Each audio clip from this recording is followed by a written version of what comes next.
Michael কি বলতেছেন এটা? গাজর গাজর লাল লাল গাজর। লাল গাজর। বড় না ছোট? লাল লাই হলুদ গাজর। হলুদ গাজর। এটা হাফ কেজি করে ওজন হবে ভালো করে করতে পারলে। আর যদি ঘন করা হয় তাহলে 4টে হাফ কেজি এবং 2টাও হতে পারে।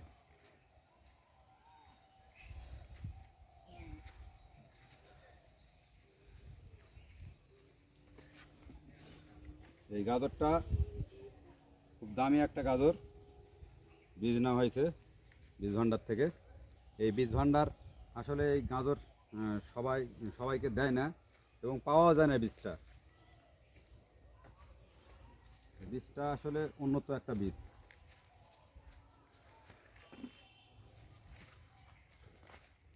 এই যে বীজ মাখানো হয়েছে এখানে মাটি দিয়ে।